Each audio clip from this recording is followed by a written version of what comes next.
I'm looking the way I'm looking. It don't matter because I am sitting in this Tesla that I've had for the past 2 years, and now it is time to part ways with it.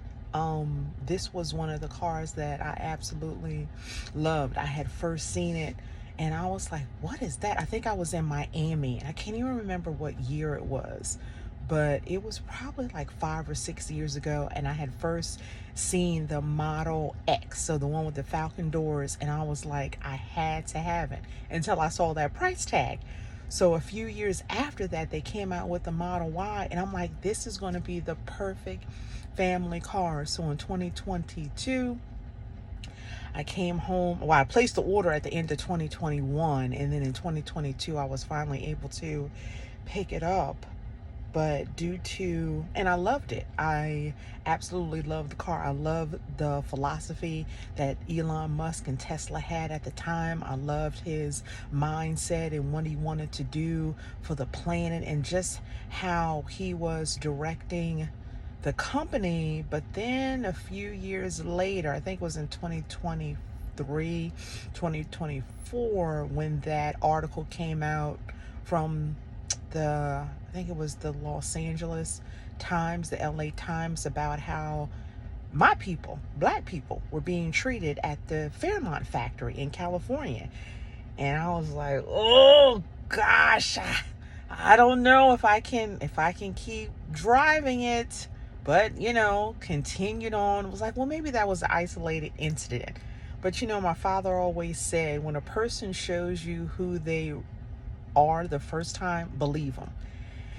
And then this whole thing. So my family and I, we live in the DMV, affectionately known as DC, Maryland, and Virginia. We're on the Maryland side, and just everything that he is doing under Doge and his, I don't even want to get into that, but the last straw was, I try to get my news as clear and neutral as possible, and PBS NewsHour has become my go-to for information, for news, and I love the facts that they give. And one of the facts that had scrolled across the screen was how the level of aid that Doge cut under USAID, and who that was going to be impacting. And when I saw that statistic, the number of children that were going to be impacted based upon the cuts in aid, that was the final straw. I love the car so much that I even had placed the order for the new one. So Tesla's come out with this new Model Y. It's been refreshed. It was called the Launch Series. I had that on order for a while, and actually was supposed to go pick up that car next week. So not only did I cancel that order, finally, after I saw that statistic and dug a little bit more, and just the depths of what's going on as far as the cuts are concerned, but also returning my current Model Y. So I know it's a lot.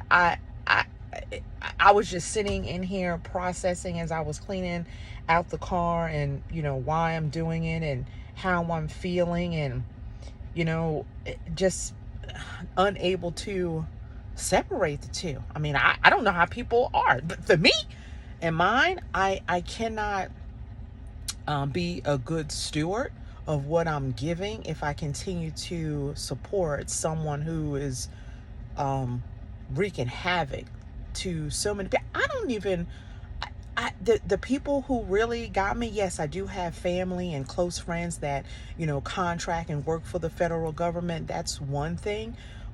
And that has, I try my best to be as supportive as I can to them.